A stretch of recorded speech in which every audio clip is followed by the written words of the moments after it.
Minha amiga e meu amigo, um misto de tragédia e crime acaba de acontecer.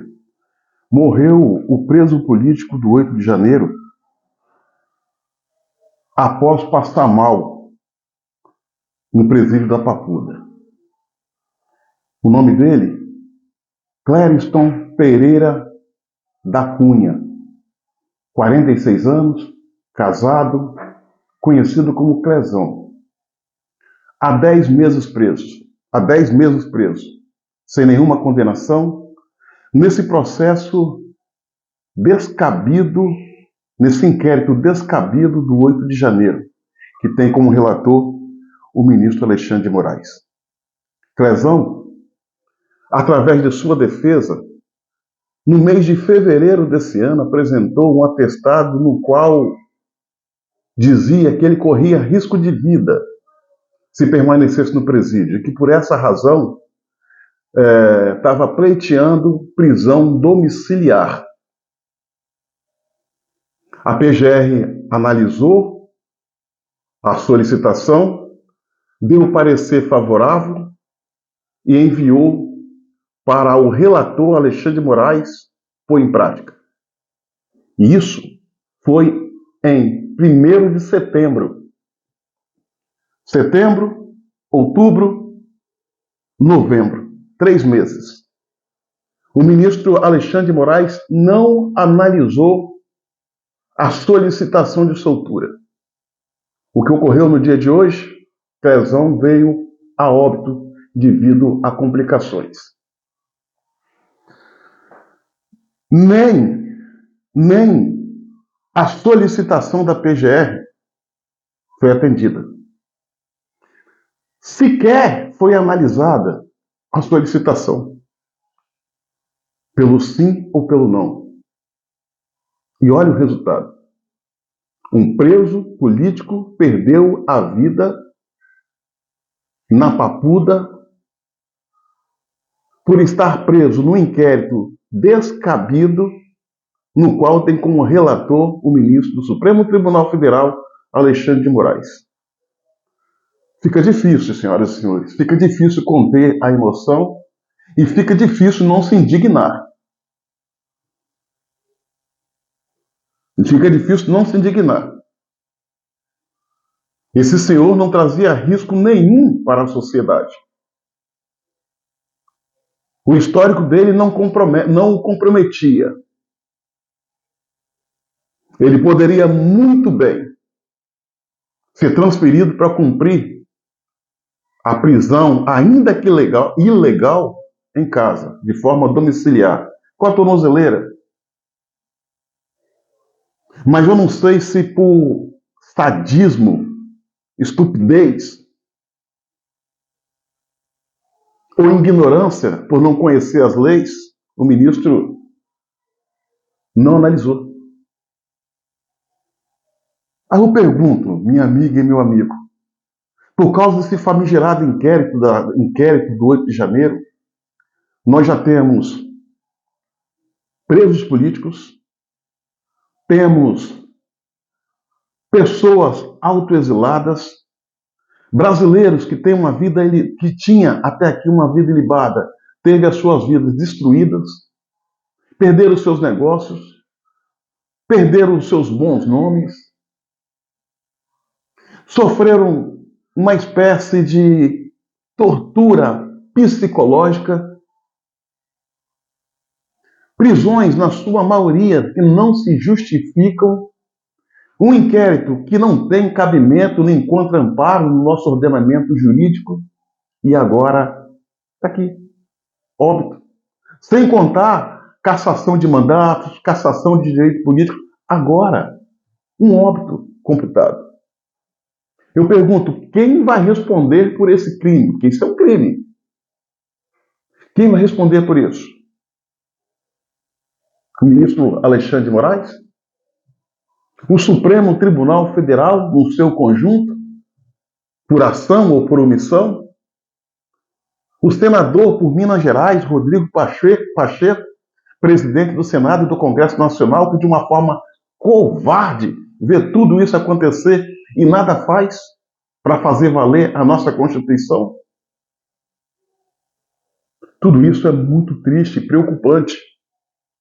A gente procura se conter para não criar polêmicas, mas não se indignar diante de mais um fato desse é um ato de covardia. E covardia não combina comigo. E o personagem principal dessas histórias macabras, sinistras, é sempre o mesmo. E mais uma vez ele, o ministro Alexandre de Moraes. O Supremo Tribunal Federal está criando uma desordem em nosso país. Uma insegurança jurídica. Está se fazendo instrumento de perseguição política partidária. Já não cumpre mais com afinco o seu papel, que é fazer-se guardião da Constituição. A Constituição eles já rasgaram, jogaram no chão e sapatearam em cima. O Supremo Tribunal Federal Brasileiro tem 11 constituições. Cada ministro é uma constituição com a sua cabeça. Hoje nós não temos a independência dos poderes e a harmonia como prega a Constituição. Não. Nós só temos o Supremo Tribunal Federal. Os outros, Executivo, Legislativo, são sabujos, lambribotas, que estão de quatro, acocarocados, acovardados. E a população está à mercê, está refém de toda essa situação de barbárie.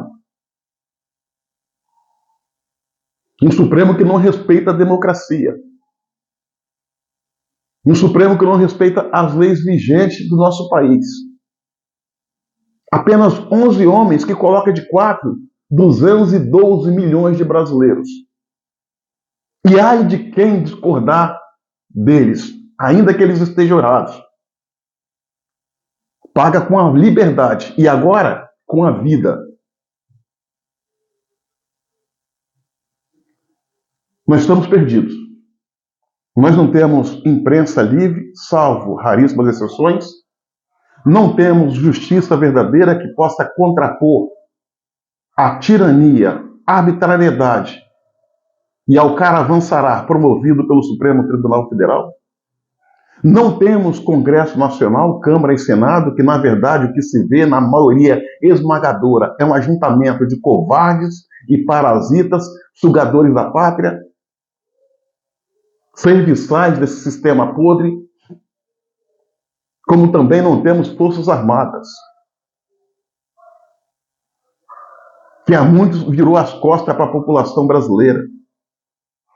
Forças Armadas essa que na maioria das vezes, na maioria dos casos, os seus altos oficiais são carreiristas, que só pensam nas suas promoções e gratificações. Enquanto isso, o Brasil está essa bagunça. Como acreditar que esse país vai dar certo com esses segmentos? A ausência de Forças Armadas, a ausência de imprensa, a ausência de Congresso. E para fechar, eles intimidaram a população a não lutar pelos seus direitos, ainda que de forma pacífica, legítima e ordeira. A família desse rapaz está sofrendo. É inadmissível. Eu me recuso a acreditar que ninguém vai responder por esse crime, porque isso é um crime. E à primeira vista, dá-se a entender que o responsável por esse ato é o Supremo Tribunal Federal, na pessoa do ministro Alexandre de Moraes, mas tem um cúmplice que, se não age pela ação, age pela omissão. Rodrigo Pacheco. Senhoras e senhores, a situação está difícil. É preciso colocar um freio nessa bagunça e fazer valer a lei e a ordem. Quantas mais pessoas precisam morrer para se tomar uma providência? Quanto outros presos políticos precisam pagar com a vida para dar um freio nessa bagunça? Fazer com que os responsáveis paguem pelos seus atos. E cada poder exerça tão somente o seu papel como reza a Constituição. Está difícil. Tá difícil. Tá terrível ver um brasileiro inocente 10 meses preso por um crime que sabidamente não cometeu. Ficar na cadeia até morrer, enquanto traficantes, assaltantes, assassinos, terroristas, membros de crime organizado está saindo pela porta da frente das delegacias e dos fóruns e dos tribunais superiores. Porque esses que condenam brasileiros inocentes faz mimo em bandidos de alto posto. Tá difícil, tá nojento. Algo precisa acontecer nesse Brasil sob a luz da ilegalidade para impor a ordem e fazer com que cada poder entre na sua caixinha e exerça tão somente o seu papel. É inadmissível um único ministro achar que está acima do bem e do mal, que pode tudo. Ele nem pensa que é Deus. Deus para ele é pouco. Ele se acha como professor de Deus. Não sei se isso é debilidade mental, psicopatia ou uma vocação criminosa desenfreada. O Brasil não merece isso. Não merece. Minha amiga e meu amigo, curta, comente, compartilhe esse vídeo ao máximo, se inscreva no nosso canal no YouTube, Cabo Elson.